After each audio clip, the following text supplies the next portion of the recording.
나에게는 나이 차이가 나는 언니 한 명이 있다. 언니는 21살이고 얼굴도 예쁘고 마음씨도 고왔다. 하지만 우리 엄마는 계모도 아니면서 장화홍련 내지는 팥쥐 엄마보다 더한 악녀였다. 온갖 집안일은 모두 언니한테 시키고 엄마는 매일 남자들만 만나고 다녔다. 아예 나가서 들어오지 않는 날도 많았기 때문에 나한테 언니는 언니이면서 엄마이기도 했다. 어느 날 엄마는 늘 하던 대로 새 남친을 데리고 집에 왔다. 엄마는 데리고 오는 남자들은 수시로 바뀌었지만 그 밥에 그나물이라고 하나같이 직업도 없고 제대로 된 인간이 없었다. 하지만 그 중에서도 이번에 데리고 온 남자는 특히 인상이 더러웠다. 얘들아 안녕. 난 왕진상이야. 근데 너 예쁘게 생겼다. 이름이 뭐야? 황진이에요. 황진이? 진상스럽게 생긴 남자는 나는 공기 취급을 하면서 언니를 빤히 쳐다보며 기분 나쁜 웃음을 지었다. 이 남자 너무 소름 돋게 생겼어. 나는 직감적으로 위험을 느꼈다. 나만 그런 게 아니라 언니도 똑같이 느꼈던 것 같다. 그날 이후로 진상남은 집에 자주 들락거렸다. 집에 오면 엄마하고 딱 붙어서 희희낙락했지만 가끔씩 언니를 흘끔흘끔 훔쳐보는 게 느껴졌다. 음흉스럽기까지 한 시선을 느낀 언니는 엄마한테 엄마, 저 사람이 자꾸 이상한 눈으로 쳐다봐. 집에 데리고 오지 마 제발 라고 말했지만 얘 좀 보게. 여기 내 집이야. 네가 뭔데 이래라 저래라야 건방지게 라면서 엄마는 언니 말을 기분 나쁘게 들었다. 진상남은 아예 우리 집을 제 집 드나들듯이 했고 심지어 엄마가 없을 때 혼자서 우리 집에 찾아오기도 했다. 안녕 얘들아. 내가 슈크림 사가지고 왔는데 같이 먹자. 엄마 지금 집에 안 계세요. 엄마가 집에 없으면 어때서. 엄마 남친이면 니들한테도 친척이나 마찬가지인데 같이 앉아서 슈크림 정도는 먹을 수 있지 않나? 제가 지금 바빠서 죄송해요. 자꾸 섭섭하게 그러기야? 매번 질척질척거리면서 집에 들어오려는 진상남과 어떻게든 돌려보내려는 언니 사이에 신경전이 벌어졌다. 끝끝내 집 안으로 진상남이 들어오면 그럼 들어와서 엄마 기다리세요. 저희는 좀 나가봐야 돼서요. 라고 말하고 우리가 나가려고 하면 그럼 내가 데려다 줄까? 됐어요. 친구한테 갈 건데 걸어서 금방이에요. 언니는 딱 잘라 거절하고 나를 데리고 나왔다. 진선이 언니는 언니하고 어려서부터 둘도 없는 절친인데 언니한테서 이미 들어서 진상남에 대한 일도 익히 알고 있는 것 같았다. 그래서 무슨 일이 있으면 곧바로 우리 집으로 와. 혹시 내가 나갈 일 있으면 마당 쪽 창문 열어놓을 테니까 거기로 들어오면 돼. 라며 우리에게 안전한 피난처가 돼주었다. 그러던 어느 날 엄마가 진상남과 여행을 간다고 했다. 엄마, 우리 형편에 여행 다닐 돈이 어디 있다 그래. 그런 여유가 있으면 제발 생활비 좀 갖다 줘. 넌 누굴 닮아서 그렇게 잔소리니? 눈먼 돈이 들어와서 나도 좀 즐겨야겠으니까 니들은 니들이 알아서 지내. 엄마는 그렇게 말하고는 진상남과 같이 여행을 가버렸다. 언니 말처럼 돈이 있으면 우리한테 생활비라도 좀 줬으면 좋겠다는 생각이 들었지만 여행을 가 있는 동안엔 그 진상남이 집에 안 온다고 생각하니 그건 너무 좋았다. 하지만 여행은 짧게 끝이 났고 엄마는 여전히 진상남을 데리고 집으로 돌아왔다. 집에 온 진상남은 피곤해. 오늘은 그냥 여기서 자고 갈까? 그래 그럼 오늘은 여기서 자고 가. 엄마는 뭐가 좋은지 콧소리를 내며 반겼지만 나와 언니 입장에서는 시겁할 노릇이었다. 주방에서 언니가 엄마한테 엄마, 저 아저씨 당장 가라고 해 라고 했지만 내 손님 내 집에 묵게 하겠다는데 웬 참견? 별걸 다 보겠네 라며 무시했고 진상남이 언니를 노골적으로 쳐다보고 있었기 때문에 나랑 언니는 재빨리 방으로 피했다. 하지만 다음날 언니 표정이 유달리 창백했다. 진상남을 쳐다보면서 몸서리를 쳤고 진상남은 그걸 아는지 모르는지 엄마가 만든 아침을 맛있게 먹고 있었다. 언니한테 무슨 일이 있는 게 분명한데 그 이유를 도무지 알 수가 없었다. 잠시 후 진상남은 집에서 나갔지만 언니 표정은 좀처럼 펴지지가 않았다. 하지만 바로 다음날 그 이유를 알게 됐다. 우리 집에서 30분 정도 떨어진 곳에 큰 이모가 살고 있었는데 이모는 엄마랑 달리 우리한테 정말 잘해주셨다. 엄마가 전혀 생활비를 벌어오지 않는 상황에서 그나마 우리가 살 수 있었던 건 이모가 가끔 와서 언니한테 생활비를 주고 갔기 때문이다. 이모는 항상 엄마가 없는 시간에 우리를 보러 오는데 이모가 보기에도 언니가 평소와 달라 보였는지 심각하게 얘기를 하고 있었다. 나는 그 자리에 앉기는 게 좋을 것 같아서 조금 떨어져서 두 사람이 하는 얘기를 듣고 있었다. 그런데 갑자기 언니가 울음을 터뜨렸다. 진상남이 집에서 자고 간 어제 자고 있는 언니 방에 누가 들어왔고 언니는 내가 들어온 줄 알고 일어났는데 다름 아닌 진상남이 언니를 덮치려고 했다는 것이다. 다행히 엄마가 물을 마시러 나오는 소리가 들렸고 진상남이 그 소리에 놀라 달아나는 바람에 최악의 상황은 없었다고 했다. 그 얘기를 들은 이모는 처음엔 얼굴이 파랗게 질리더니 나중엔 불같이 화를 냈고 평소엔 엄마가 오기 전에 돌아가는데 오늘은 엄마가 올 때까지 기다려서 단단히 따졌다. 그러자 엄마는 언니 걱정을 하기는커녕 오히려 엉뚱하게 언니한테 화를 냈다. 너 감히 엄마 남자한테 꼬리를 쳐? 내가 널 그냥 둘 것 같아? 라면서 언니 머리채를 잡고 소리를 질렀다. 그러자 이모가 엄마 뺨을 세게 때렸다. 넌 딸한테 꼬리를 쳤다는 말이 나오니? 네 그 잘난 남자가 네 딸한테 몹쓸 짓을 하려고 했는데 너 그놈 당장 불러와! 라고 했다. 이모와 엄마가 잠시 옥신각신했지만 결국 엄마는 진상남을 불렀고 이모는 진상남을 매섭게 질타했다. 하지만 진상남은 그런 이모를 비웃으며 무슨 말씀이세요? 난 아무 짓도 안 했어요. 그 말을 들은 언니가 발끈했고 뻔뻔한 인간, 이 악질 변태! 라고 울면서 소리쳤다. 아무리 그래봐야 무슨 증거가 있는 것도 아니고 이걸 어쩔? 라면서 여유만만한 표정이었다. 엄마도 덩달아서 그러니까 내 말이 진이가 자다가 꿈꾼 걸 가지고 괜히 모함하는 거지. 진상씨가 어떤 사람인데 나를 배신하겠어? 라면서 언니 입장은 조금도 생각하지 않았다. 엄마와 진상남은 언니가 피해망상 환자라면서 실컷 비웃더니 둘이서 밖으로 나갔다.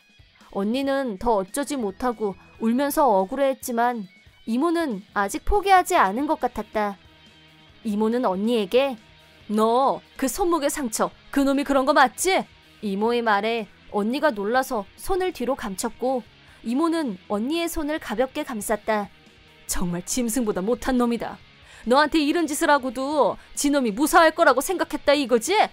그러더니 이모는 감시 카메라의 영상을 확인하기 시작했다. 설마 이런 용도로 사용하게 될 줄은 몰랐는데 이 집에 카메라 설치해두길 정말 잘한 것 같다. 이모는 우리 집 현관과 마당에 감시 카메라를 설치해줬었다. 엄마가 우리 둘만 놔두고 밖으로 놔두는 일이 많았기 때문에 이모가 여자애들 둘만 있는 게 불안하다면서 설치한 거였다. 카메라에 찍힌 영상을 셋이서 같이 확인한 결과 그날 밤 진상남이 마당에서 로프를 들고 언니 방 창문을 몰래 들여다보다 안으로 들어가는 게 선명하게 찍혀 있었다. 됐어. 이걸로 그 쓰레기 어디 콩밥 한번 제대로 먹여주자고. 이모는 그렇게 말하고 바로 경찰을 불렀다. 신고를 받은 경찰은 얼마 되지 않아 집에 도착했고 여성 경찰관이 같이 와줬다. 여자 입장에서 민감한 일이다 보니 피해자의 입장을 고려해서 여성 경찰관이 같이 온 것 같았다. 여성 경찰관은 언니에게 조심스럽게 사건 경위를 질문했다. 또 언니 손목을 묶었던 로프가 마당 창고에 방치되어 있는 것을 발견했다. 완벽하게 증거를 찾은 경찰은 진상남을 성추행범으로 체포했다. 우리 집에 감시 카메라가 있을 거라고는 1도 생각 못했었는지 이깟집에 감시 카메라가 어울리기나 해? 뭐 훔쳐갈 게 있다고 꼴값 지대로네.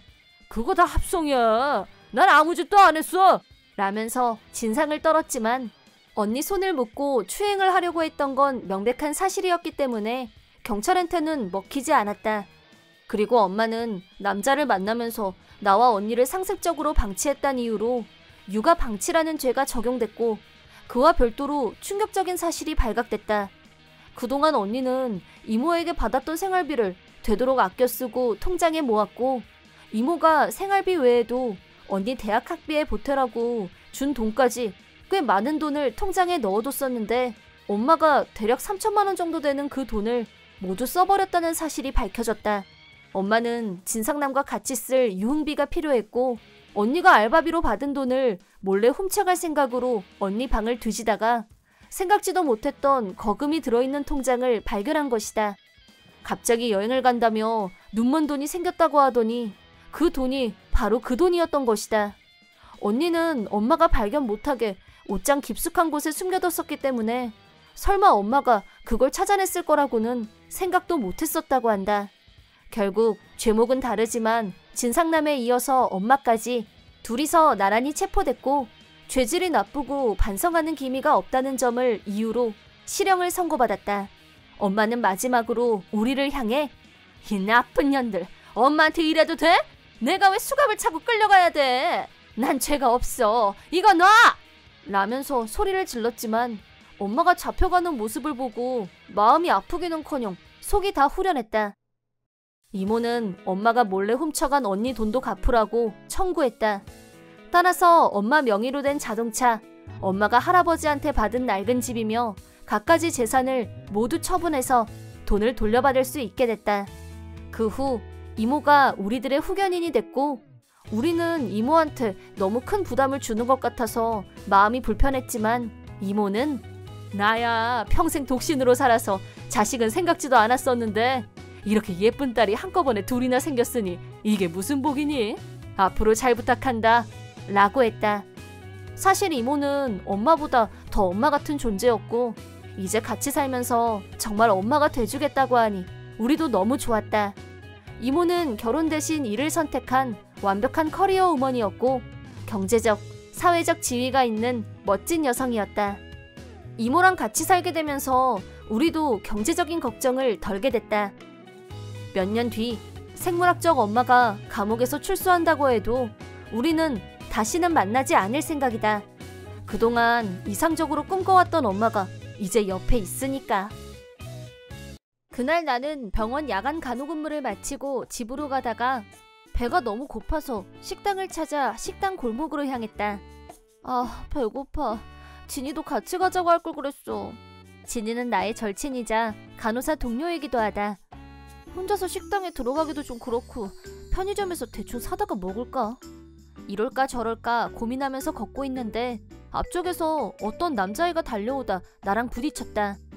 초등학교 4학년쯤으로 보이는 남자애는 뒤로 벌렁 넘어진 나를 보더니 아줌마 저리 비켜! 라고 화를 냈다. 너 말버릇이 그게 뭐니? 네가 와서 부딪혔잖아. 이럴 땐 뭐라고 해야 되는지 정말 몰라? 내가 좀 가르쳐 줄까? 내가 따끔하게 말하자 갑자기 남자애가 나한테 달려들었다. 초등학생이라고는 하지만 4학년 남자아이쯤 되면 체중도 꽤 나가고. 너 그만두지 못해? 시끄러워! 가만히 있어! 얘가 정말 초등학생이 맞나 싶을 정도로 말하는 것마다 기가 막혔다.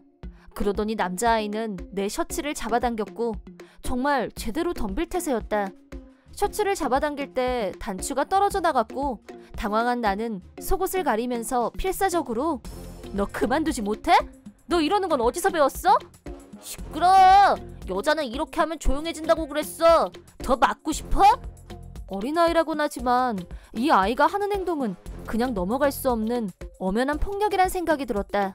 단순히 멋모르고 덤비는 수준을 넘어선 남자아이를 이번엔 내가 본격적으로 방어했고 제압하는 것에 성공했다. 이거 안 놔? 재수없게 여자가! 경찰에 신고하는 중이야. 네가 한 짓은 어린애라고 해도 절대 용서받을 수 없는 폭력이거든? 젠장! 이거 안 놔! 몸부림치는 남자아이를 한 손으로 젖먹던 힘까지 동원해서 누르고 경찰에 전화를 걸었다. 내가 있던 곳은 작은 골목이어서 지나가는 행인도 만날 수가 없어서 곤란했다. 다행히 잠시 후 경찰이 도착했고 나는 사건의 경위를 경찰에게 설명했다. 그러자 경찰은 엄한 표정으로 남자아이의 부모의 이름을 물었고 곧장 보호자를 호출했다. 하지만 남자아이는 자기가 한 짓이 나쁜 짓이라는 자각이 전혀 없어 보였다. 나한테 왜 이러는 건데? 라면서 반말로 바락바락 대들자 경찰은 그건 네가 잘못을 했기 때문이야. 집에서 엄마 아빠한테 사람한테 함부로 하면 안 된다고 안 배웠어? 아빠가 여자는 이렇게 하면 조용해지고 말 잘 듣는다고 했어. 그 말을 들은 경찰관과 나, 전원이 말을 잃고 말았다. 아이에게 그런 식으로 교육하는 부모가 세상에 있다니. 그 폐륜 부모 얼굴을 똑똑히 봐야겠다는 생각이 들었다. 경찰관은 나한테 일단 아이 엄마가 이리로 오고 있다고 하네요. 그 말을 듣고 잠시 기다렸는데 뜻밖에도 내가 아는 사람이었다. 어머, 김 트레이너님. 김민자 씨는 내가 다니는 스포츠 센터의 헬스 트레이너였고 심지어 내 담당자였다.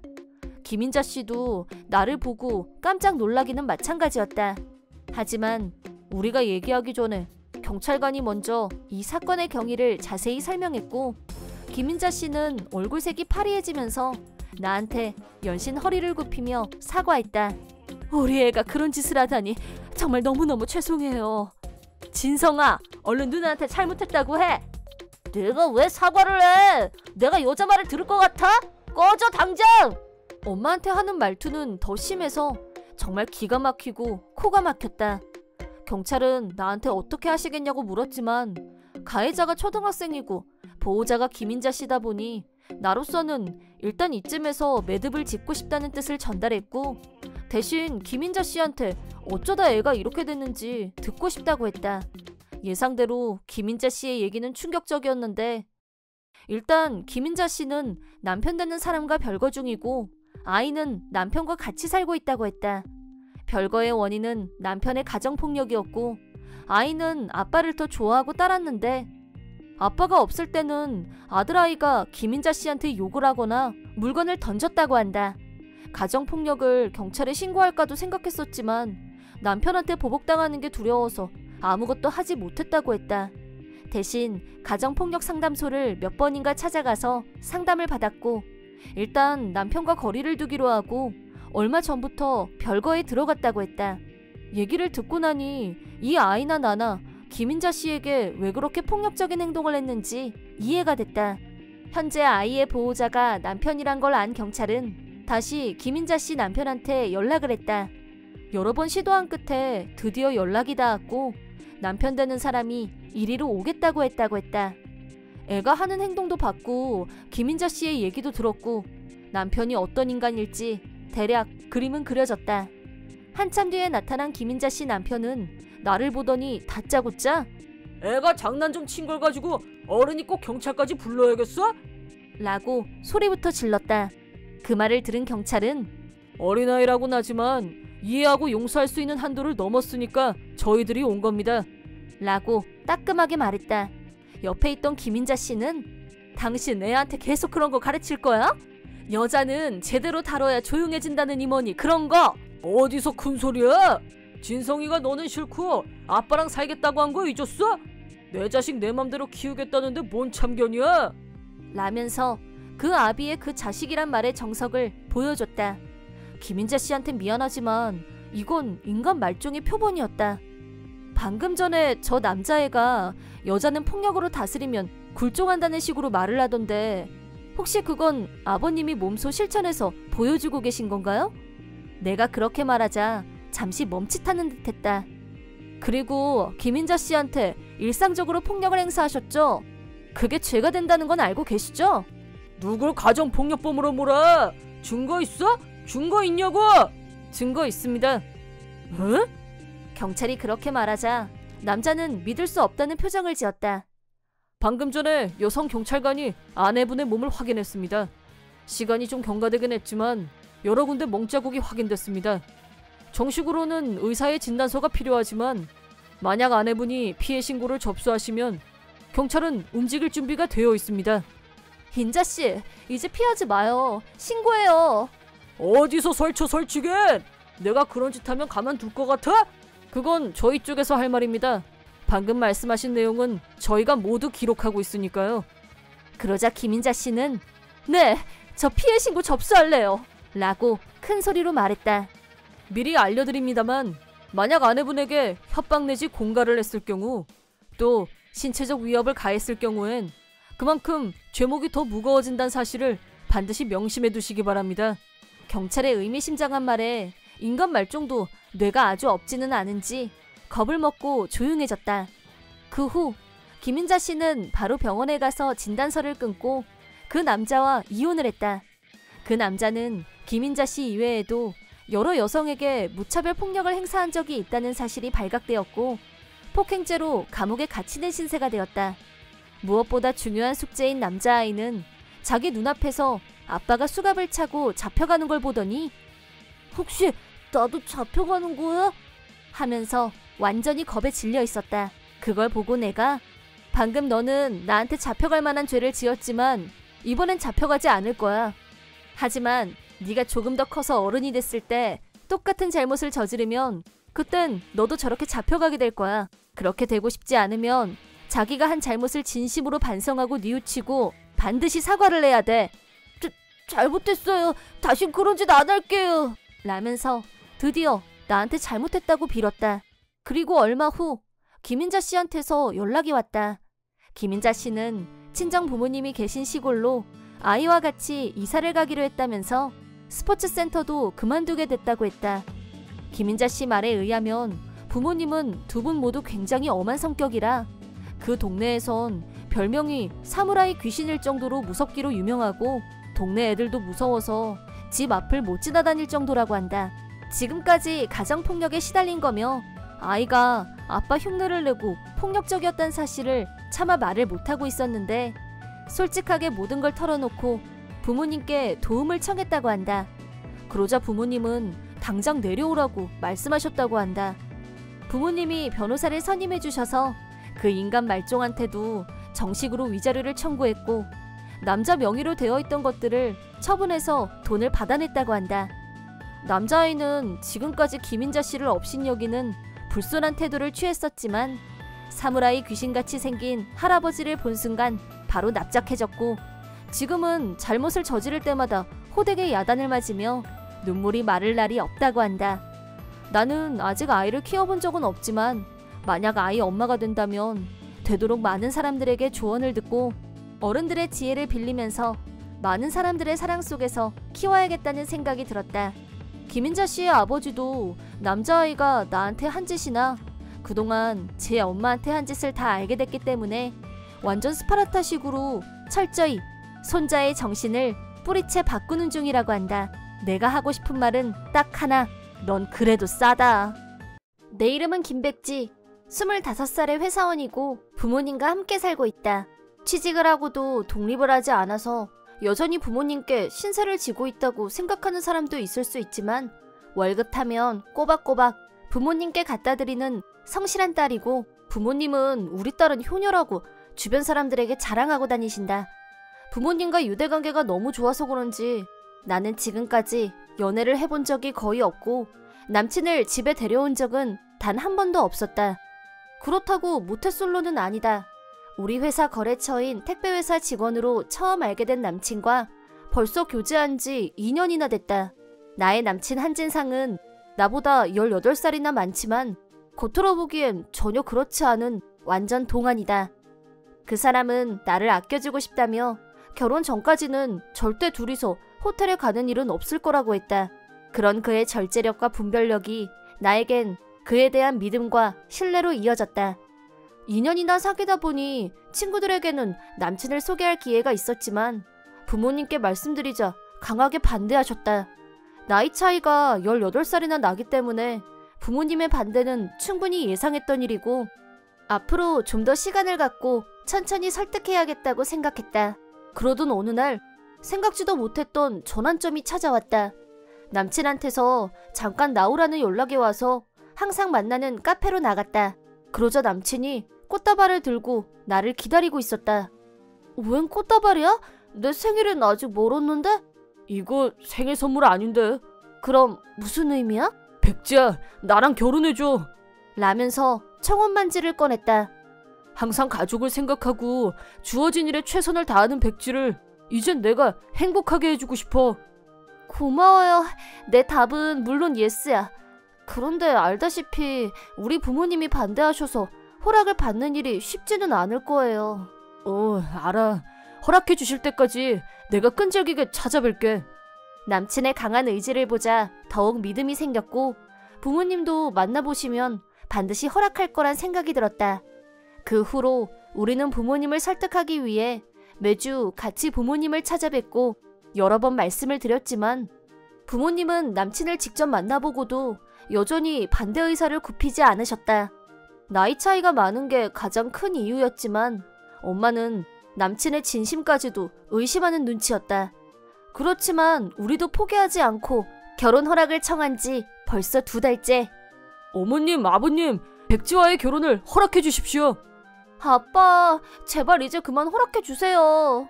자기 딸뻘 되는 여자를 넘보는 은큼한 놈을 뭘 믿고 내 딸을 맡겨? 어림없는 소리. 아빠, 그거 오해야. 진상 씨는 나랑 지금까지 사귀면서 결혼할 때까지는 절대 단둘이서 외박은 안 된다고 했어. 그리고 그 약속 한 번도 어긴 적 없단 말이야. 우리 2년 동안 지킬 거 지키면서 정말 순수하게 만나고 있다니까? 그래? 백지는 제가 평생 동안 소중히 아끼겠습니다. 허락해 주십시오. 두 사람이 그렇게 확고하다면요. 당신 지금 허락하는 거예요? 대신 내 딸 눈에서 눈물 나게 하는 일이 있으면 그때는 내가 니놈 다리 몽둥이를 부러뜨려 놓을 테니까 그렇게 알아. 아버님, 감사합니다. 부모님은 남친의 성실한 모습을 보고 마침내 결혼을 승낙하셨다. 승낙이 떨어지고 나자 결혼식 날짜를 잡고 나머지 결혼식 준비는 차질 없이 모든 게 순조롭게 진행됐다. 청첩장을 보낼 하객 명단을 살펴보다 남친 쪽에 유독 애들이 많은 게 눈에 띄었다. 근데 진상씨 쪽 하객 명단에 왜 그렇게 애들이 많아? 다 친척들 애들이야. 그렇구나. 가볍게 대답하는 남친 말에 나도 그냥 그런가 보다 하고 넘어갔다. 그렇게 결혼식이 얼마 남지 않은 어느 날, 우리 결혼식도 정해졌는데 이제 둘이서 하룻밤쯤은 같이 보내도 되지 않아? 이제 얼마 안 남았잖아. 결혼식 끝나고 혼인신고하면 매일 같이 있을 텐데 뭘. 그렇게까지 철저하게 지킬 필요가 있어? 무슨 죄도 아니고. 장인 장모님이 내가 널 지켜준 것 때문에 허락한 거 잊었어? 좀만 기다려. 진짜 못 말려.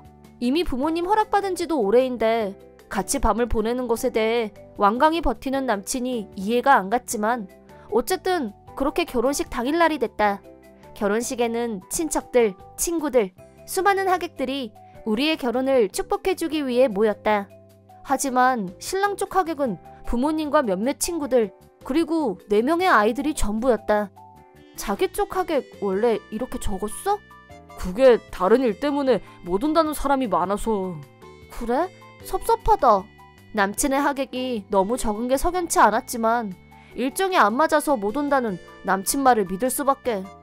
결혼식이 시작되자 웨딩드레스를 입은 내 모습을 보며 아빠는 눈시울을 적셨고 그런 아빠를 보며 친구들도 덩달아 훌쩍거렸다. 결혼식 이벤트도 무르익어갔고 절친의 스피치 시간이 됐다. 나와는 초딩 때부터의 절친인 친구가 스피치를 하자 모두들 감동하며 같이 울고 웃었다. 신랑 친구의 스피치 순서가 됐고 남친의 학창시절 친구가 마이크 앞에 섰다. 하지만 그 스피치는 듣고 있던 나와 하객들을 모두 마린못이 되게 만들었다.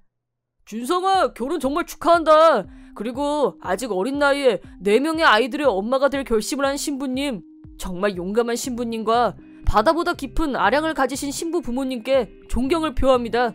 백지씨, 진상이와 또 4명의 아이들과 언제까지나 행복하시고 진심으로 축하드립니다. 울먹이며 말하는 신랑 친구를 보며 하객들은 모두 어리나간 사람들처럼 멍해졌다. 자연히 내 시선은 4명의 아이들을 향했고 다시 보니 모두 남친과 쏙 빼닮아 있었다. 그제야 남친에게 아이가 넷이나 있다는 사실을 알게 됐고 기절하지 않은 게 신기할 정도로 멘붕이 왔다. 애가 넷이라니? 저 애들이 다 당신 애들이 맞아? 그걸 지금까지 나한테 숨기고 있었어? 지금까지 말을 못했는데 사실이야. 진상아, 신부가 아이가 있어도 상관없다고 했다면서. 그럼 그게 거짓말이었니? 너 애가 있다는 사실을 감추고 결혼할 생각이었냐? 우리 부모님이 격노한 건 말할 것도 없고 신랑 쪽 부모님도 아이가 있다는 사실을 숨겼다는 걸 알고 마찬가지로 큰 소리로 화를 냈다. 축하와 감동으로 물결쳤던 분위기는 순식간에 아수라장으로 변해버렸다. 남친 부모님은 우리 부모님께 무릎을 꿇고 사과하셨고 그 옆에서 몸둘 바를 몰라 하던 남친은 궁색한 변명을 늘어놨다. 애가 넷이라고 말하면 결혼을 못할 것 같아서 솔직하게 말을 못했던 거지. 속일 생각은 아니었어요. 감쪽같이 속여놓고 그럴 생각이 없었다니. 말이야 방귀야. 남의 딸 인생을 이렇게 망쳐놓고 그따위 말 같지도 않은 변명이 통할 것 같아? 아빠는 남친한테 달려들어 끝장을 볼 기세였지만 다행히 친구들이 중간에서 막았다. 내가 첫인상부터 어딘가 찜찜하다 했는데 설마 이 정도로 의흉한 놈일 줄은 몰랐네. 이 결혼은 무효야. 2번 다시 내 딸 앞에 나타날 생각은 꿈도 꾸지 마. 결혼 비용은 그쪽에서 전액 부담하도록 해. 나쁜 놈. 꼴도 보기 싫으니까 다신 연락하지 마. 백자, 나랑 같이 애들 키우면서 알콩달콩 살면 되잖아. 너라면 직장 다니면서 돈도 벌고 충분히 가정도 돌볼 수 있어. 내 월급 보고 프로포즈했니? 애들 문제를 지금 얘기하는 게 말이 된다고 생각해? 나 결혼 비용 혼자서 부담 못해. 애가 넷인데 내가 그럴 돈이 어딨어. 생활비도 빠듯한데. 그건 그쪽이 알아서 할 문제고. 백자, 가지마. 나랑 제발 결혼해줘. 꿈 깨. 그 후 그 인간은 이혼 경력이 3번에 그중 한 엑스부인이 친권을 가져갔기 때문에 그 애들까지 합치면 애가 6명이나 된다는 새로운 사실을 알게 됐다. 그 인간은 아이들한테 들어가는 교육비가 장난이 아니다 보니 나랑 결혼해서 둘이서 맞벌이를 하면 자기는 교육비를 담당하고 나는 생활비를 담당해서 지금보다 여유있고 행복하게 살 수 있을 거라고 야무진 꿈을 꿨던 거였다. 그 인간의 진짜 속셈을 다 알게 된 나는 결혼 파기는 물론 정신적 피해 보상으로 위자료를 청구했다. 축의금으로 받은 돈은 모두 돌려줬고 결혼식 비용은 그 인간이 모두 부담하기로 합의를 봤다. 그 인간은 막내가 아직 초등학교 저학년이기 때문에 외박은 애들 때문에 현실적으로 불가능했던 거였고 그런 의미에서 성실한 아빠라고 볼 수도 있겠지만 결코 그게 나를 위한 게 아니었다는 것도 알게 됐다. 결혼이 파탄난 후에도 몇 번이나 연락이 왔지만 나로서는 그동안 나를 속이고 기만했던 사실을 도저히 용서하고 받아들일 수 없었다. 깔끔하게 그 인간과 손절하고 털고 일어나 오직 나 자신만 생각하기로 결심했다. 그 인간은 수중에 있던 돈을 모두 끌어모아도 결혼식 비용을 부담할 수 없었고 결국 자기 부모님께 손을 벌렸다고 한다. 빌린 돈을 갚기 위해 좀 더 일당이 센 일을 찾아 나섰고 지금은 노당 강도가 센 일을 하면서 돈도 벌고 애들도 키우면서 하루하루 버티고 있다고 한다. 남을 속이고 기만하려고 했던 자, 그 죗값을 치르기 위해선 혹독한 시련이 기다릴 뿐이다.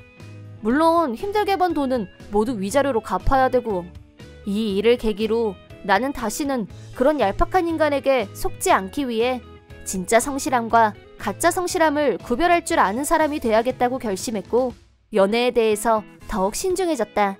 그리고 1년 후 이번엔 동갑내기 남자를 만나 이 사람이야말로 진짜 성실한 사람이란 확신을 갖게 됐고 지금 그와 함께 살고 있다. 내 이름은 서영주. 대학 졸업 후 패션업계에서 일하고 있다. 대학 때부터 시작해서 3년 정도 된 남친이 있고 특별히 싸운 기억도 없고 항상 사이좋게 잘 지내왔다. 남친은 자상함이 장점인 반면 마당발 기질이 있어서 어울리는 사람이 너무 많다는 단점이 있다. 그래서 가끔은 저렇게 어울려만 다니고 대체 장래 계획은 있는 건지 불안하기도 했다. 보다 못한 내가 그런 점을 지적하면 괜찮아, 걱정 마 라고 별일 아닌 듯이 넘기기 때문에 되도록이면 지적하지 않으려고 노력 중이다. 그러던 어느 날 남친과 같이 길을 걷다가 우연히 우리 부모님과 정면에서 마주치게 됐다. 남친은 부모님께 씩씩하게 인사를 하더니 같이 식사라도 하시는 게 어떻겠냐는 말을 했다. 자연스럽게 우리 넷은 식당으로 향했고 첫 대면하는 자리였지만 남친은 밝은 성격으로 분위기를 화기애애하게 만들었다. 진상구는 성격이 밝고 명랑해서 참 좋다. 그런 얘기 많이 듣습니다. 우리 영주랑 앞으로도 계속 잘해봐. 내가 밀어줄게. 아빤 무슨 결혼 승낙하는 자리도 아니고 그게 뭐야? 전 영주하고 결혼까지 진지하게 고민하고 있습니다. 오, 그래? 네, 아버님. 대기업에 취직도 했고 입사 2년째 접어들어서 수입도 안정돼 가기 때문에 결혼할 때가 됐다고 생각하고 있었어요. 정말이야? 난 그런 줄도 모르고. 그럼 선주한테도 소개를 해야겠네. 선주요? 내 쌍둥이 여동생. 내가 말한 적 있지? 다음에 인사시켜줄게. 알았어. 쌍둥이라니까 궁금하다. 남친이 부모님 앞에서 당당하게 결혼하고 싶다는 말을 하는 순간 나는 너무 기쁘고 들떠서 당장 쌍둥이 동생인 선주한테 전화를 걸었다. 내가 꼭 만나야 할 사람이 있다고 하자 선주는 시간을 보고 다시 연락하겠다고 했다. 동생은 소극적이면서 엉뚱한 구석도 있는 성격인데 머리가 굉장히 좋아서 인류대학을 나와 인류기업에 들어간 수재이다. 하지만 대기업이라 그런지 너무 바빠서 좀처럼 얼굴 보기가 힘들다. 시간에 쫓기는 동생이지만 내가 남친을 소개하겠다고 하자 흔쾌히 시간을 맞춰보겠다며 꼭 만나자고 했다. 며칠 후 엄마한테서 연락이 왔다. 여보세요? 엄마 무슨 일이야? 영주 너 지금 진상군하고 같이 있니? 아니? 같이 안 있는데 그건 왜? 그럼 편하게 말할게. 엄마가 그날 이후로 곰곰이 생각해봤는데 진상군이 결혼 얘기를 꺼내는데 너무 가벼운 느낌이 들어서 너희 정말 괜찮은 거니? 그렇게 보였어? 근데 벌써 3년이나 사귀었고 직장도 다니고 결혼 얘기 나오는 건 당연하다고 생각했는데 아니야? 엄마가 너무 복잡하게 생각하는 것 같은데? 그런가? 하지만 그런 엄마 말을 듣고 나니 나도 갑자기 불안해졌고 남친에게 전화를 걸었다. 난데 우리 결혼 문제 말인데. 응.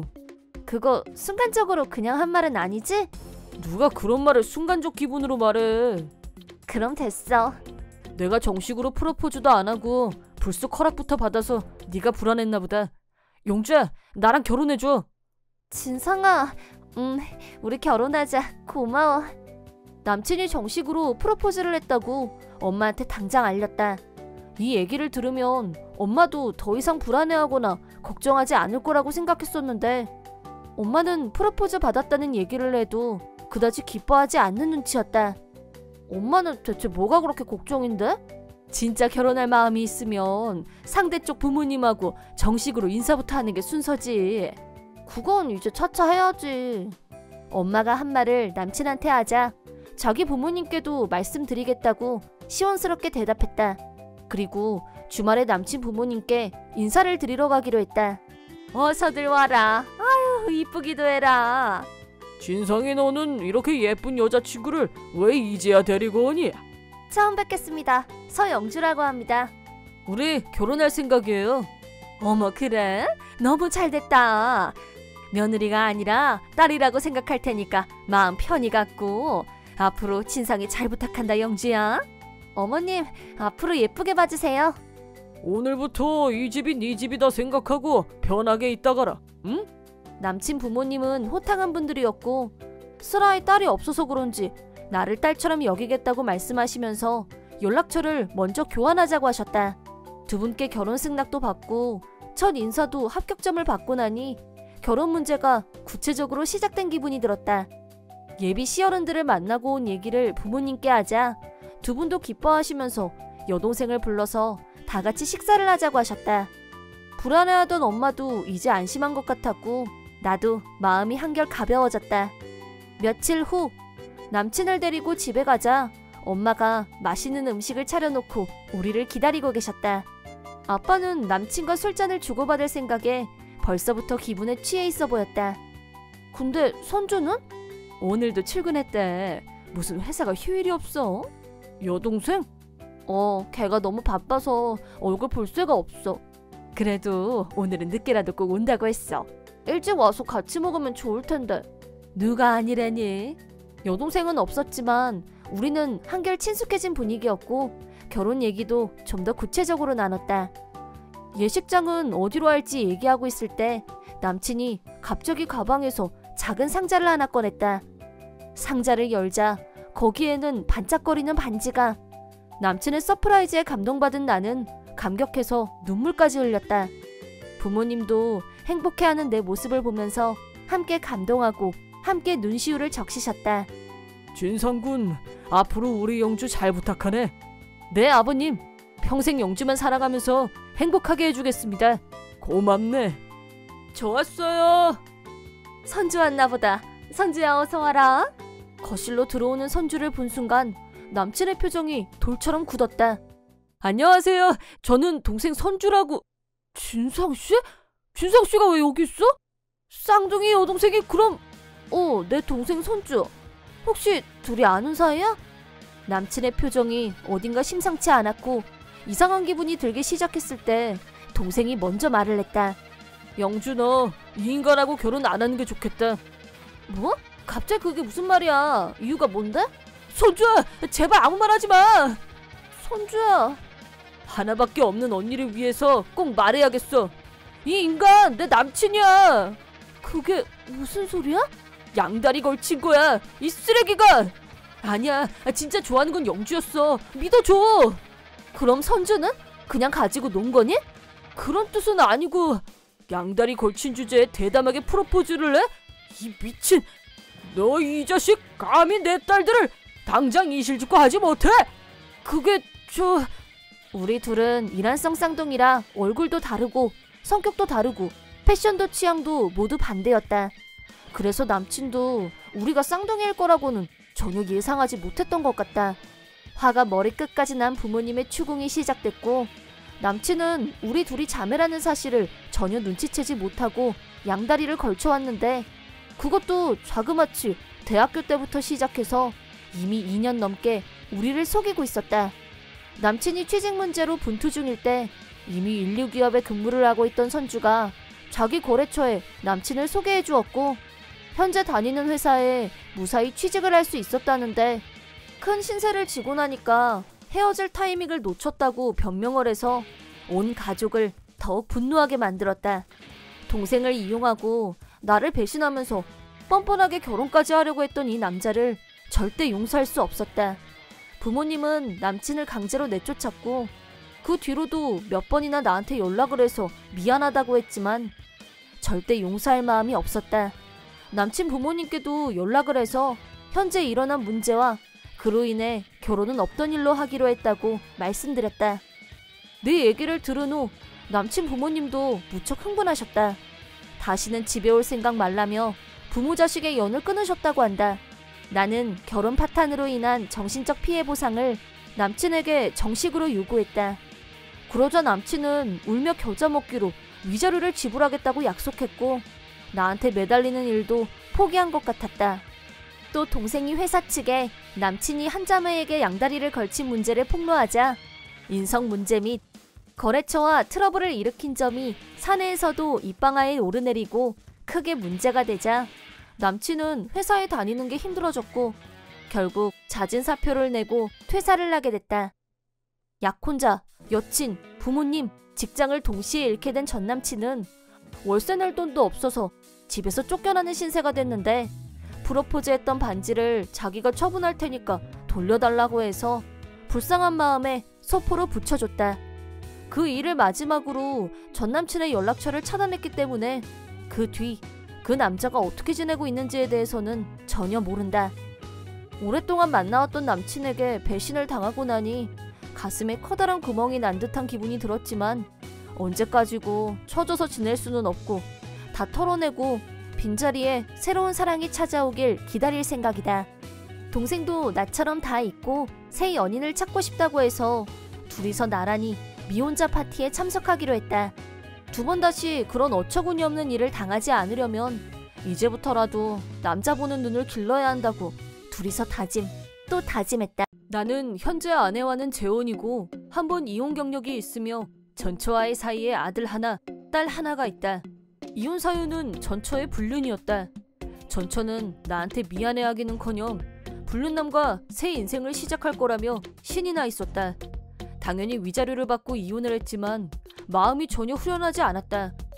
왜냐하면 아이들의 친권을 외도를 한 아내에게 빼앗겼기 때문이다. 아내의 불륜보다 친권을 잃은 것이 더욱 뼈아팠다. 법원에서 아내의 손을 들어준 것은 잦은 출장, 잔업 등 회사 일로 바쁜 내가 어떻게 아이들을 양육할 수 있겠냐는 것과 불륜남이 경제적으로 윤택하기 때문에 전처가 앞으로도 전업주부로 지내면서 아이들을 안정적으로 돌볼 양육 환경이 조성된다는 것이 이유였다. 나로서는 전혀 납득할 수 없는 이유였지만 그 결정을 번복하기에는 역부족이었다. 그 후 전처는 불륜남과 재혼했고 아이들도 그 집에서 같이 살게 됐다. 나는 가끔씩 아이들과 만났지만 아이들은 대부분을 새아빠랑 보내고 있어서 그런지 나와는 갈수록 서먹해지는 기분이었다. 아내와 아이들을 모두 불륜남에게 빼앗기고 이대로 죽고 싶다는 생각을 할 정도로 무기력에 빠져 있을 때 지금의 아내를 만나게 됐다. 전초와의 일이 트라우마가 돼서 그런지 다시 여자를 만난다거나 재혼을 한다는 건 일생 동안 다시는 없을 거라고 생각했었는데 지금의 아내를 알고 나서 새롭게 삶의 희망을 얻게 되었고 결혼 결심도 하게 됐다. 결혼 후 1년 아내는 임신을 했고 아이가 태어났다. 내게 있어 이 아이는 더할 수 없는 보물이었다. 전처는 낭비벽이 있고 사치를 좋아했지만 지금 아내는 비싼 것보다는 실속 있고 몸에 편한 옷을 더 좋아하는 사람이다. 처음 하는 육아라 서툴고 힘들어도 최대한 즐거운 마음으로 하려는 사람이었고 모르는 게 있으면 부모님에게 조언을 구하거나 이미 육아 경험이 있는 친구들에게 물어보면서 스스로 성장하려고 애썼다. 항상 밝고 건강한 모습의 아내를 보고 있으면 저절로 긍정의 힘이 나에게까지 전달됐다. 새 가정을 꾸리고 난 후 매일매일이 행복했다. 그러던 어느 날 전처 부부가 교통사고로 사망을 하는 일이 발생했다. 둘이서 쇼핑을 가다가 트럭과 충돌 사고가 일어났고 그 자리에서 즉사했다고 들었다. 전처에 대한 원망이 없다고 할 수도 없고 아직 용서도 하지 않았지만 그렇다고 죽었으면 좋겠다고 생각해 본 적은 없었다. 슬픔은 없었지만 갑작스러운 사망 소식에 놀라고 당황했던 것은 사실이다. 연락을 받고 바로 장례식장으로 달려가자 아들아이와 딸아이가 나한테 달려왔다. 장례식이 끝난 후 아이들을 누가 맡을 건지에 대해서 가족회의가 열렸다. 전처 부모님과 불륜남의 부모님은 이미 양로원에 들어가 있기 때문에 아이들을 돌볼 처지가 안 됐다. 전처의 친척들도 아이들을 맡을 수 없다고 했다. 둘 중 하나라면 생각해 보겠다는 사람도 있었지만 남매를 떨어뜨린다는 게 가엾게 느껴졌다. 아이들은 비록 어리지만 앞으로 자기들이 어떻게 될지 불안했는지 나한테 오더니 아빠랑 살면 안 돼? 듣는 내 마음이 착잡했다. 지금 새 가정이 있고 아이가 태어난 지 얼마 되지도 않았는데 아내와 전처와의 아이들을 반길 것 같지 않았다. 하지만 이 아이들도 내 자식인데. 아빠랑 같이 살고 싶어. 나 말 잘 들을게. 울지도 않고 떼도 안 쓰고 그냥 같이 살게만 해줘. 고등학교 졸업하면 바로 집에서 나갈게. 아빠. 울면서 애원하는 아이들을 외면할 수 없었다. 하지만 혼자서 결단을 내릴 수는 없었고 그날은 친척한테 아이들을 부탁하고 혼자서 집으로 돌아왔다. 전처 장례식에 다녀오는 나를 아내는 걱정스러운 얼굴로 맞이했다. 전처의 불륜 때문에 이혼을 한 사연이며 아이들이 둘이 있다는 건 아내도 다 알고 있는 사실이었다. 사고로 전처 부부가 즉사했다고 아내에게 말하자 그럼 당신 애들은 이제 어떻게 되는 거야? 하고 물었다. 이 문제는 아내 입장에서도 신경이 쓰이는 문제가 틀림없었다. 어떻게 말을 꺼내야 할지. 아내가 아들아이와 딸아이를 맡을 수 없다고 거절하는 장면이 예상됐지만 말을 안 할 수도 없고 정말 난감했다. 하지만 현재 아이들을 맡을 사람이 나밖에 없고 남은 건 아이들의 친아빠인 나밖에 없다는 현실을 피할 수는 없었다. 아내에겐 미안했지만 말을 할 수밖에 없었다. 아무리 고민해도 나로서는 전처와의 아이들을 외면하고 지금의 가정만 선택할 수는 없었다. 전처와 이혼하기 전까지는 이 아이들은 온전히 내 아이들이었으니까. 이 아이들도 지금 태어난 아이와 똑같이 기저귀도 갈아주고 우는 것도 달래주면서 키웠다. 하지만 그건 어디까지 나의 과거이고 아내가 그것까지 이해해줄 필요는 없다고 생각했다. 그저 아내에게는 지금 내가 어떤 심정인지 있는 그대로 설명했다. 하지만 아내는 흔쾌히 그래야지 라고 밝게 대답했다. 얘는 아직 어려서 아무것도 모를 테고 말하기 시작할 무렵에는 언니 오빠 하면서 잘 따르겠지 뭐. 오히려 애들이 한 살이라도 어렸을 때 같이 사는 게 자연스럽게 한 가족이 되지 않을까? 라고 말했다. 정말 괜찮겠어? 갑자기 애가 셋이나 되는 건데? 당신 전처가 바람 피운 건 애들하고는 상관없는 일이잖아. 엄마는 하늘나라로 가고 애들한텐 이제 아빠밖에 없잖아. 그런데 당신이 애들을 안 데려오면 걔들은 고아원밖에 갈 곳이 없을 텐데. 당신한테는 이 세 아이가 다 똑같은 당신 자식인데 전처 자식이라고 고아원에 보내는 게 말이 돼? 아내가 그런 생각을 하고 있을 줄은 정말 예상하지 못한 일이었다. 그제야 온몸에서 긴장이 풀리고 웅크려있던 마음에 온기가 돌면서 아내 앞에서 울고 말았다. 됐어, 뭘 울기까지. 얼른 가서 애들이나 데려와. 난 방 청소해둘 테니까. 당신 취미도구 모아둔 방 이제 없다는 것만 알아둬? 그 순간 아내에게서 따뜻한 빛이 나는 것만 같았다. 나는 아이들을 데려왔고 아내와 아이들을 서로 인사시켰다. 아내는 아이들에게 오늘부터 같이 살게 될 윤환이라고 해. 앞으로 잘 부탁한다. 라고 하면서 악수를 청했다. 아내는 아이들에게 엄마처럼 굴지 않으려고 하는 듯했고 그저 어른으로서 보호자처럼 대했다. 아이들은 아빠 집에 오긴 했지만 엄마를 잃고 갑자기 바뀐 환경 때문인지 한동안 어두워 보였다. 예전에 이혼 후 내가 절망에 빠져 있을 때 아내를 만나서 삶의 희망을 얻었던 것처럼 아이들도 아내와 있으면서 조금씩 건강하게 밝은 표정이 돌아왔고 그러던 어느 날 딸아이가 아내를 부르려다 실수로 라고 하자 아내는 한박웃음을 지으면서 엄마라고 불러주면 정말 좋겠는데? 나는 사실 너희들 엄마가 되고 싶거든. 라고 하자 아이들은 그날부터 아내를 스스럼 없이 엄마라고 부르게 됐다.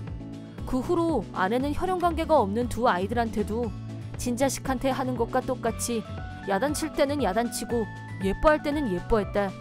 그런 아내를 아이들도 친엄마 대하듯이 했고 그렇게 우리는 진짜 가족이 되어갔다. 우리 다섯은 여느 가족처럼 끈끈한 가족애로 뭉쳐 있었고 위에 두 아이가 대학에 들어갔을 때 축하 파티를 했는데 아이들은 우리 부부에게 감사의 편지를 낭송해줬다. 갑자기 편지를 읽겠다고 해서 나와 아내는 당황했다. 편지에는 아빠와 헤어지게 됐을 때 사실은 아빠가 너무 보고 싶었다는 얘기, 하지만 아빠가 보고 싶다는 말을 엄마한테 할 수 없었다는 얘기, 엄마가 돌아가셨을 때 아빠가 새 가족만 챙기고 자기들을 모른 척하면 어쩌나 하고 두렵고 무서웠었다는 얘기, 다행히 아빠가 같이 살자고는 했지만 새엄마가 자기들을 구박하면 어쩌나 하는 걱정도 했다는 얘기, 하지만 새엄마는 너무 좋은 분이었고 진짜 엄마가 돼주고 싶다며 엄마라고 부르라고 했을 때는 정말 행복했었다고. 딸아이가 울면서 우리한테 써내려간 편지에는 그동안 성장하면서 겪어왔던 모든 순간, 모든 기억, 수많은 감사의 마음이 담겨 있었다. 편지 낭송이 시작됨과 동시에 낭송 소리와 꺼억꺼억 우는 우리 부부의 울음소리가 한데 섞였다. 아내는 나보다 몇 배로 더 울고 있었다. 아이들의 편지 속에는 그동안 아내가 아이들을 진심으로 대하고 사랑으로 키워온 따뜻한 마음이 아이들에게 고스란히 전해졌다는 것과 우리에 대한 감사가 넘친다는 것을 확인할 수 있었다. 엄마 그만 울어. 이러다 나까지 울겠어. 엄마는 울보. 야, 니들이 울려놓고 울지 말라는 건 무슨 심보야? 아빠 콧물부터 좀 닦아. 니들이 훅 들어왔잖아. 나 완전 당했어. 누나랑 테리랑 셋이서 생각한 거야. 누나가 엄마한테 고마운 마음을 표현하고 싶은데 뭐가 좋을까 계속 고민하길래 우리가 이렇게 행복하게 자란 건 모두 엄마랑 아빠 덕분이니까. 부모가 자식 돌보는 거야 당연한 건데 무슨. 네 엄마 울어서 얼굴 엉망된 것 좀 봐라. 나와 아들아이가 얘기를 나누는 동안에도 딸아이와 아내는 울음을 멈추지 않았다. 전처의 불륜으로 가정이 파탄됐을 때는 이대로 죽어버리면 다 끝이려나 하는 생각까지 했었다. 하지만 지금 아내를 만나 다시 가정을 꾸리고 아이가 태어나고 행복한 시간을 되찾았다. 그러다 전처가 죽고 아이들을 데려와야 했을 때는 지금 아내와의 행복이 깨질 수도 있다는 걱정과 불안감이 들었던 것도 사실이다. 그러나 아내는 모든 것을 포용해줬고 그런 아내에게 나는 몇 번이나 구원을 받았다고 생각한다. 아마 내가 느끼는 아내의 한없는 사랑을 이 아이들도 느끼고 있는 게 분명했다. 그렇게 새로운 가족이 되어 몇 년이란 시간이 흘렀다. 지금이 내 인생에서 가장 행복한 순간이 아닐까 하는 생각이 든다. 어느 날 나는 작업 중에 사고를 당했고 다리에 큰 부상을 입고 장애인이 되고 말았다. 다행히 생명엔 지장이 없었고 다리 외에는 몸을 움직일 수 있었지만 다리에 장애가 있는 이상 그동안 해왔던 건축 현장 일은 계속할 수 없게 됐다. 아내는 전업주부였고 중학교 2학년인 딸아이가 하나 있다. 딸아이는 내가 다친 뒤로 내 걱정을 많이 했다. 내가 몸이 불편해지자 자기가 도울 일은 없는지 옆에서 살뜰히 보살펴줬다. 일자리를 잃은 나는 집에서 쉬게 됐지만 어느 날 아내로부터 당신 다리 그렇게 되고 나서 절룩거리는 거 보는 거 좀 힘들어. 미안한데 당분간 떨어져 지냈으면 해. 라는 폭탄 선언을 들었다. 사고가 일어난 건 내 잘못도 아니었고 사고를 당해서 누구보다 힘든 건 난데 아내가 왜 더 못 견뎌야 하는지 너무한다는 생각이 들었다. 하지만 하루 종일 집에만 있는 내가 답답했을 수도 있다는 생각도 한편으로는 들었다. 결국 다친 것보다도 아무 일도 안 하고 있는 게 더 큰 문제인 건가? 멀쩡하게 걷던 남자가 하루아침에 장애인이 돼서 목발을 짚고 다니는 모습도 아내 입장에서는 결코 유쾌한 일이 아닐 수도 있겠다 싶었다. 최대한 아내의 마음을 이해해주기로 하고 나는 혼자서 부모님 댁에 잠시 가 있기로 했다. 부모님 댁에 가고 얼마 후 아내에게 연락이 왔다. 생활비가 없는데 어떡해? 라는 내용이었다. 사고 보험금도 나올 거고 산재 보험금도 있을 텐데 기본 생활비가 벌써 부족한가 싶었지만 확인 결과 서류 심사를 통과하려면 시간이 걸리기 때문에 보험금을 받으려면 좀 더 기다려야 한다는 말을 듣고 아내가 그럴 만하다는 생각이 들었다. 역시 아무 일도 하지 않고 있는 나 자신이 초라해 보여서 아내에게 무슨 말을 꺼내기가 쉽지 않았다. 무슨 얘기를 꺼냈다가 모든 게 장애인이 된 내 탓이라는 말을 듣게 될까봐 그 말을 들으면 모든 게 끝이 날 것만 같아서 겁이 났다. 결국 아내에게 신용카드를 주면서 이걸로 일단 필요한 거 해결해 라고 말했다. 아내는 카드를 받으러 한 번 온 것 외에는 한 번도 나를 보러 오지 않았다. 딸아이와는 라인으로 연락을 주고받았지만 아내의 냉랭한 태도는 솔직히 조금씩 상처로 다가왔다. 어느 날 갈아입을 옷을 챙기러 오랜만에 집에 갔다. 집엔 아무도 없었다. 옷장에서 필요한 옷을 꺼내서 다시 나가려는데 테이블 위에 아내의 핸드폰이 보였다. 깜빡했나? 잠깐 장보러 나간 것쯤으로 생각하고 핸드폰을 들었는데 라인 화면이 바로 떴다. 그리고 거기엔 내가 봐서는 안 될 내용이 있었다. 아내가 어떤 남자와 주고받은 라인이었는데 나는 당신하고 함께하고 싶지만 지금 남편하고 헤어지면 아픈 남편을 배신한 악녀라고 손가락질 받을 거예요. 그러니까 아픈 남편을 돌보다가 과로로 쓰러진 가여운 여인이 돼볼게요. 그럼 이혼도 좀 쉽지 않겠어요? 이게 아내가 불륜남에게 보낸 내용이었다. 아내의 실체를 알게 된 나는 멘붕이 왔다. 설마 이 여자가 바람을 피울 줄이야. 언제부터지? 이혼... 머릿속은 어지럽게 오고 가는 생각들로 혼란스러웠다. 잠깐 떨어져 지내자며 나를 본가로 가게 만든 것도 자기가 불륜남을 편하게 만나려고 그랬던 건가? 생각이 거기까지 미치자 화가 나서 견딜 수가 없었다. 그런 아내의 계산속도 모르고 자기 열등감에 빠져 순순히 말을 들은 내가 너무 어리석고 한심하게 느껴졌다. 정신을 차리고 아내의 돈 씀씀이를 조사해봤더니 나한테는 생활비가 부족하다고 해놓고 내 카드를 가져다가 불륜남하고 데이트를 하는데 써왔다는 걸 알게 됐다. 아내가 카드로 결제한 내용은 고급 남성 브랜드거나 레스토랑에서 사용한 식사비가 대부분이었다. 그러면서 집 대출금은 결제가 안 돼서 체불이 되어 있었다. 내가 사고로 받은 각종 보험금도 불륜남한테 다 갖다 바친 게 분명했다. 당장이라도 아내를 족치고 싶었지만 일단 증거를 확실하게 확보한 후 한 방에 처단해야겠다고 결심했고 불륜남과 주고받은 라인을 내 핸드폰에 저장한 후 일단 본가로 돌아갔다. 그리고 다음 날부터 본격적으로 출동. 흥신소에 부탁해서 아내와 불륜남에 대해서 조사를 냈고 불륜남의 신상도 낱낱이 털었다. 직장, 집 주소 등등. 준비가 끝나고 아내와 불륜남에게 처단을 내릴 때가 됐다고 생각하고 있을 때 딸아이한테서 전화가 왔다. 아빠, 엄마가 쓰러졌어. 구급차 불러야 될 것 같아. 라고 소리치는 딸아이. 나는 괜찮아. 아빠가 나중에 설명해 줄 테니까 넌 엄마 내버려두고 딴 데 가 있어. 뭐? 걱정 마. 엄마 완전 멀쩡하니까 안심하라고. 내가 그렇게 말하자 딸아이는 혼란스러워하면서도 알았어. 아빠가 지금부터 집에 갈 거니까 넌 어디 잠깐 편의점이라도 가 있어. 아빠가 엄마랑 단 둘이서 할 얘기가 좀 있거든. 알았어. 근데 엄마 정말 괜찮은 거 맞아? 그렇다니까. 엄마 지금 연기하는 거야. 딸아이는 내가 하는 말이 이해가 안 되는 듯 했지만 그래도 내가 시키는 대로 했다. 나는 흥신소에서 받은 증거물을 들고 택시를 타고 쓰러져 있는 아내가 있는 집으로 향했다. 반듯하게 누워있는 아내에게 발연기 그만하고 일어나 앉아 라고 하자 깜짝 놀랐는지 잠시 몸을 움찔했다.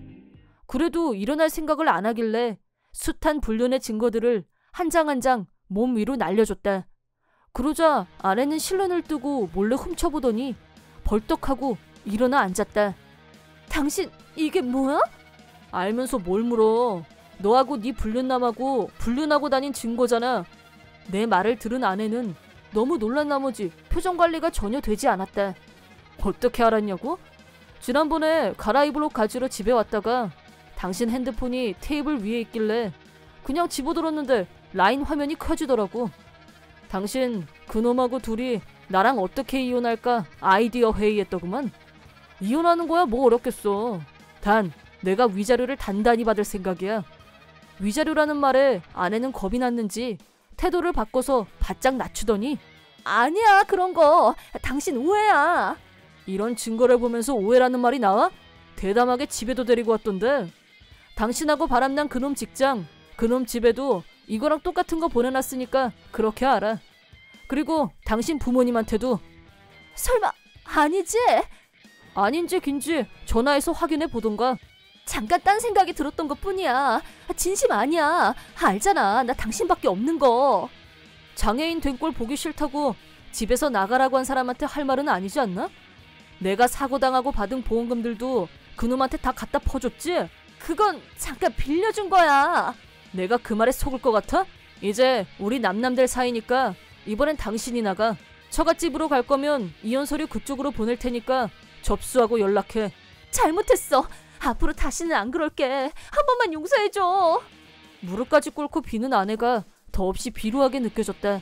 나는 아내를 외면하고 밖으로 나와버렸다. 아내는 어쩔 수 없이 친정으로 갔지만 친정은 언니 부부가 부모님과 동거를 하고 있었고 가족들은 아내가 장애인이 된 남편을 버리고 다른 남자와 바람이 나서 나를 내쫓고 이혼할 음모를 꾸미고 있었다는 걸 이미 알고 있었기 때문에 쓰레기라며 문전박대를 했다고 한다. 아내의 가족들은 평소에 내가 성실하고 인성이 좋다고 그동안 나를 좋게 봐주고 있었다. 내가 사고를 당했을 때는 진심으로 모두들 걱정하고 위로해줬던 사람들이다. 생각해보니 병원에 문병을 온 횟수도 아내보다 아내 가족들이 더 많았던 것 같다.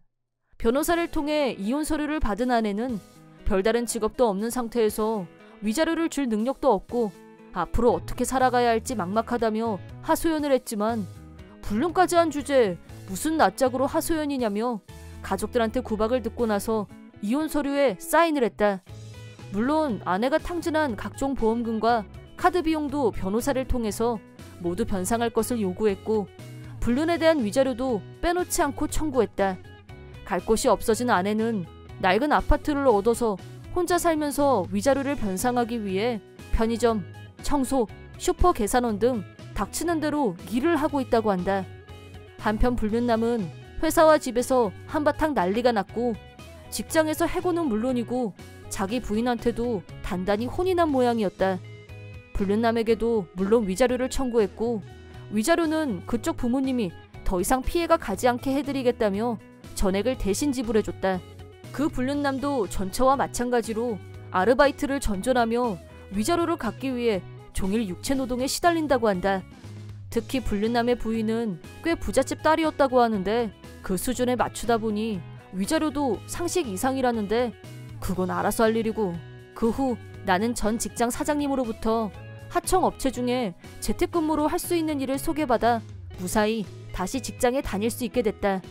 아내와 이혼할 때 딸아이의 친권 문제가 중요한 관건이었는데 사고를 당하고 장애를 입은 아빠를 외면하고 거기서 더 나아가 불륜을 저지른 엄마한테 실망했다며 딸아이는 나와 같이 살겠다고 말했다. 내가 장애인이 됐다는 이유로 나를 버린 아내가 자기 딸한테 버림받는 모습을 보니 이런 게 뿌린 대로 거둔다는 건가 싶은 생각이 들었다. 나와 함께 살겠다고 선택해준 딸아이를 위해서라도 신체적 장애에 좌절하지 않고 열심히 살아야겠다고 다짐해본다.